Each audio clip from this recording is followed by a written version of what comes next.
السلام علیکم ورحمۃ اللہ وبرکاتہ۔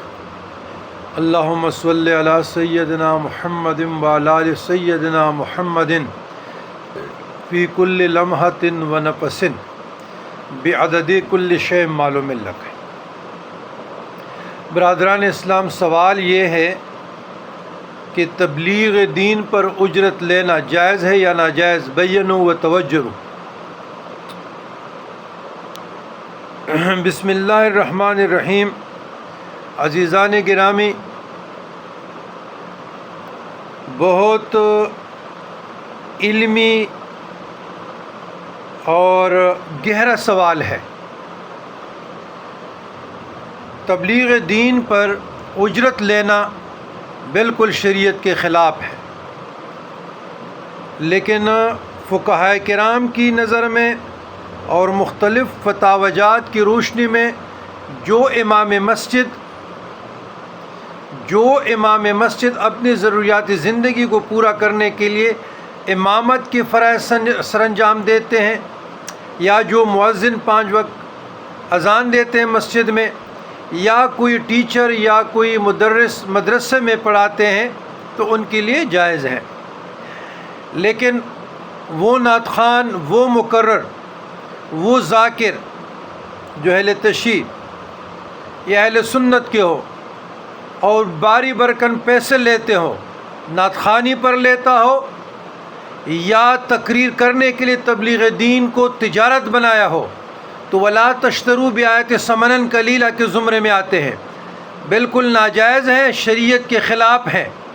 اور ایسے بازاری مولویوں کو، بازاری نعت خوانوں کو بالکل بلانا نہیں چاہیے۔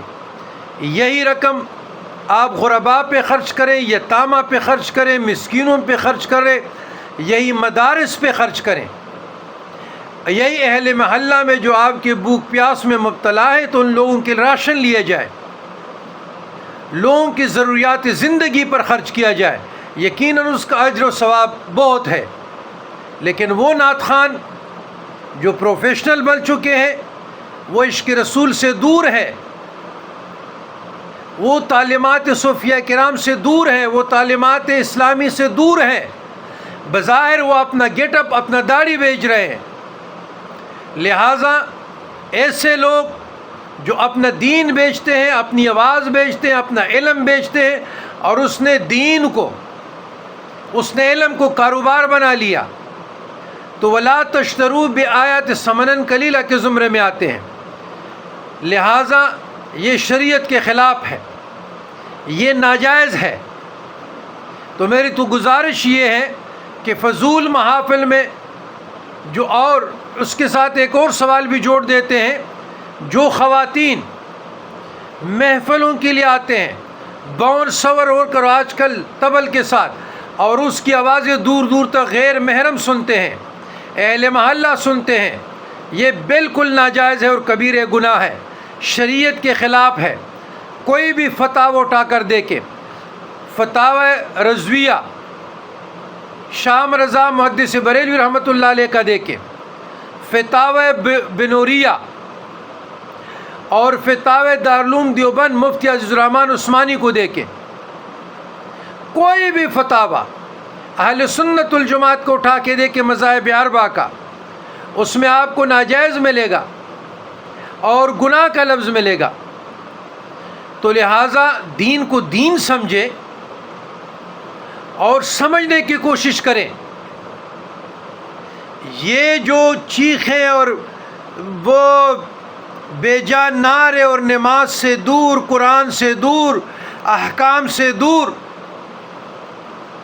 اور اس پہ آپ لاکھوں روپے خرچ کرتے ہیں، پیسوں کی ضیاع ہے، اسراف ہے، اور ان اللہ لا يحب المسرفین، اللہ جو ہے نا اسراف کرنے والوں کو پسند ہی نہیں کرتا۔ تو بہتر ہے کہ مخلوق خدا پہ خرچ کیا جائے۔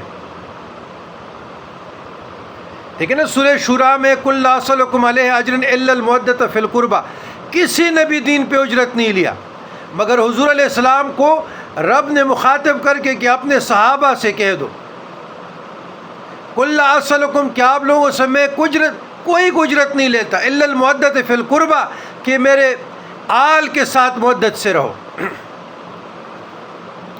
تو بات یہ سوال بڑا خوبصورت ہے اور اس کی سمجھنے کی کوشش کریں، اور یہ ویڈیو آگے آپ لوگوں کو شیئر کرتے رہیں تاکہ آپ لوگوں کی اصلاح ہوتی رہے۔ اللہم ربنا آتنا فی الدنیا حسنۃ وفی الآخرۃ حسنۃ وقنا عذاب النار۔